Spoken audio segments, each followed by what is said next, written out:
ब्रह्मांड की अनंत गहराइयों में क्या हमारा भविष्य वाकई तारों की जाल में लिखा है? क्या हमारे जन्म के समय की ग्रह नक्षत्रों की स्थिति हमारे पूरे जीवन का खाका खींच देती है? लाखों लोग इन सवालों पर विश्वास करते हैं, अपना जीवन इनके इर्द गिर्द जीते हैं। आज हम एक ऐसी पुस्तक की गहराई में उतरेंगे जो इन दावों को तर्क और विज्ञान की कसौटी पर कसती है। शांत प्रकाश सत्यदास की फलित के अंधविश्वास। यह वीडियो केवल जानकारी नहीं देगा, बल्कि आपको सोचने पर मजबूर करेगा।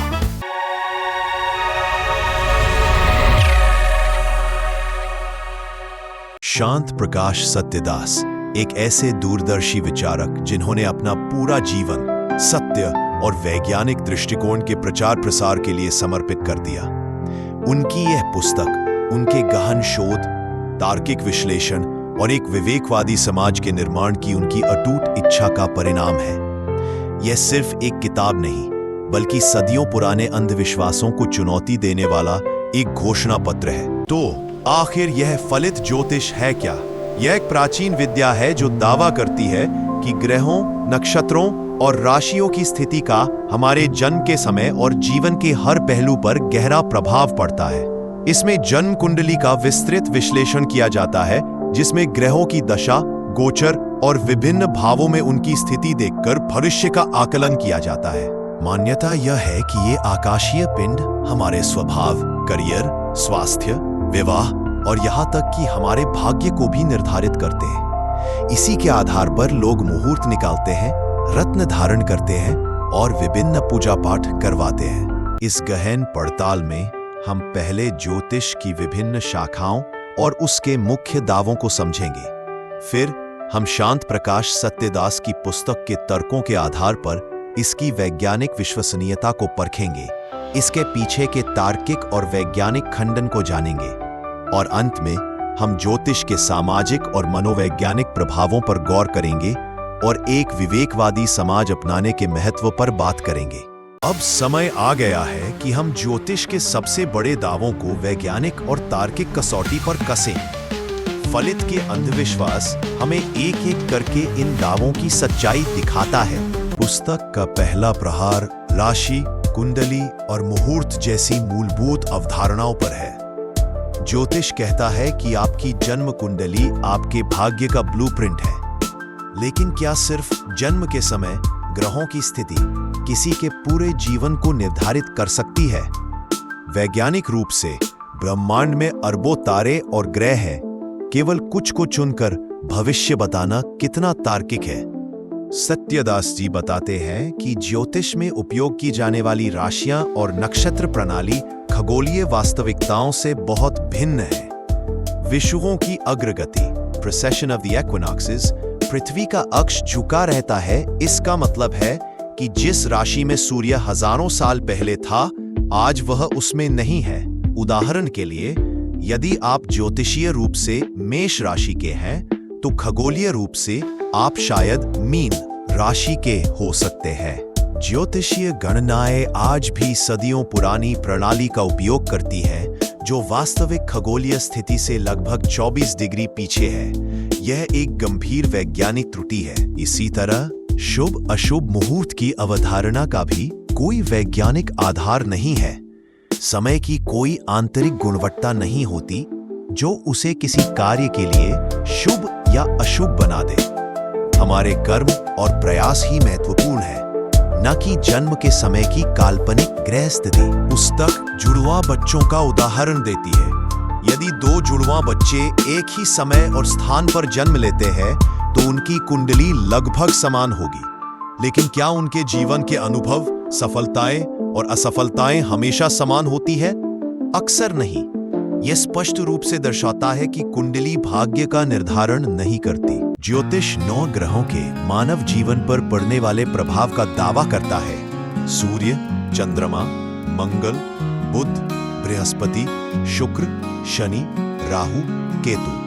लेकिन विज्ञान केवल गुरुत्वाकर्षण और विद्युत चुंबकीय बल जैसे ज्ञात भौतिक बलों को ही स्वीकार करता है, जिनका प्रभाव दूरी के साथ घटता जाता है। शांत प्रकाश सत्यदास जी पूछते हैं, क्या एक नवजात शिशु पर दूर स्थित ग्रहों का गुरुत्वाकर्षण बल पास खड़ी नर्स या डॉक्टर के गुरुत्वाकर्षण बल से भी अधिक हो सकता है? तर्क और विज्ञान कहता है बिल्कुल नहीं।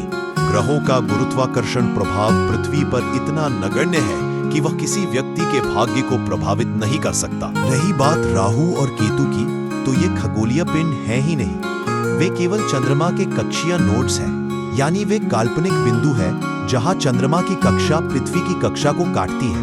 उन्हें ग्रह मानना ही वैज्ञानिक रूप से त्रुटिपूर्ण है। यदि ग्रहों का वास्तव में हमारे व्यक्तित्व या भाग्य पर प्रभाव पड़ता तो यह वैज्ञानिक उपकरणों द्वारा मापा जा सकता था, लेकिन ऐसे किसी भी प्रभाव को कभी भी सिद्ध नहीं किया गया है।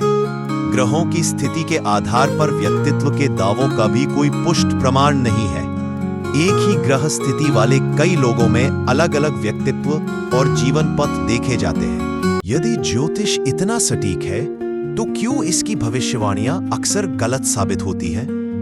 पुस्तक में कई ऐसे उदाहरण दिए गए हैं जहां ज्योतिषीय भविष्यवाणियां विफल रही और लोग उनसे निराश हुए।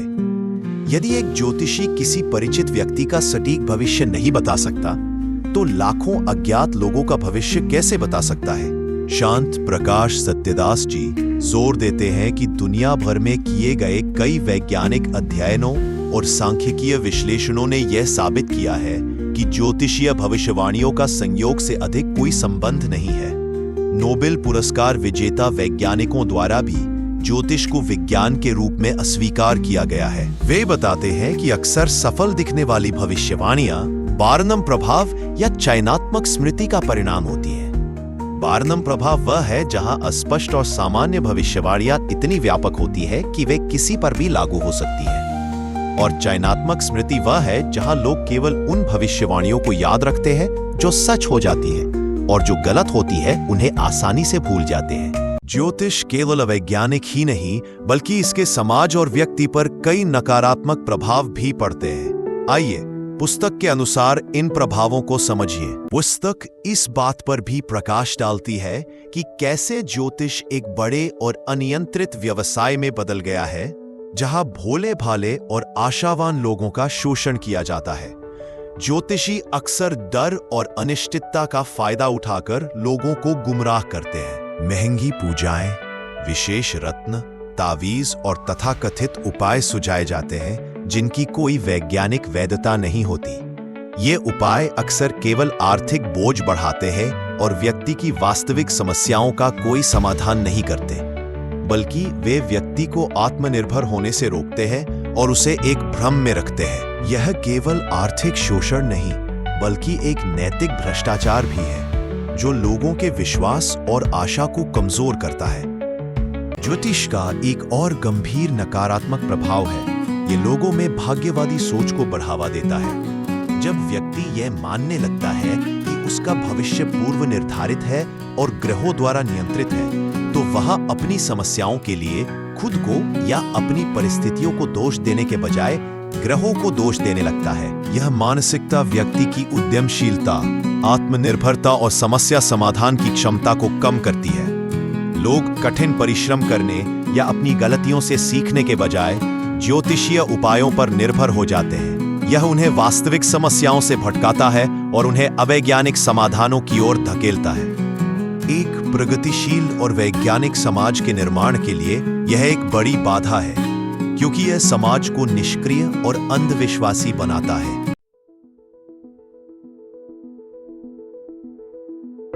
अंधविश्वासों के इस माया जाल को तोड़ने का एकमात्र तरीका है विज्ञान और तर्क का प्रकाश फैलाना।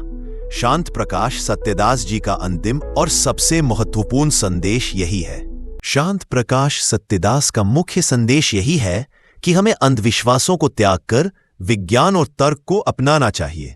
विज्ञान हमें ब्रह्मांड को समझने, बीमारियों का इलाज खोजने, प्रौद्योगिकी का विकास करने और हमारे जीवन को बेहतर बनाने का वास्तविक मार्ग दिखाता है। विज्ञान हमें सिखाता है कि हर चीज को सबूतों की कसौटी पर परखा जाए, प्रश्न पूछे जाएं और तथ्यों के आधार पर निष्कर्ष निकाले जाएं। यह हमें अपने अनुभवों और ज्ञान के आधार पर निर्णय लेने की शक्ति देता है, न कि काल्पनिक दावों पर। एक वैज्ञानिक दृष्टिकोण हमें समस्याओं का वास्तविक समाधान खोजने के लिए सशक्त बनाता है। शांत प्रकाश सत्यदास की फलित के अंधविश्वास हमें एक महत्वपूर्ण संदेश देती है। हमारा भविष्य सितारों में नहीं बल्कि हमारे अपने प्रयासों, बुद्धिमत्ता और वैज्ञानिक दृष्टिकोण में निहित है। आइए हम सब मिलकर एक ऐसे समाज का निर्माण करें जो तर्क, सत्य और मानवता पर आधारित हो। यह वीडियो आपको कैसा लगा? क्या आपके पास ज्योतिष या किसी अन्य अंधविश्वास से जुड़ा कोई अनुभव है? हमें टिप्पणियों में बताएं। हम आपके विचारों का सम्मान करते हैं। इस वीडियो को लाइक करें, साझा करें ताकि यह महत्वपूर्ण संदेश अधिक लोगों तक पहुंचे और वे भी वैज्ञानिक सोच को अपना सकें। हमारे चैनल को सब्सक्राइब करना न भूलें और जागरूकता की इस यात्रा में हमारे साथ जुड़े। मिलते हैं अगले वीडियो में ज्ञान की एक नई खोज के साथ।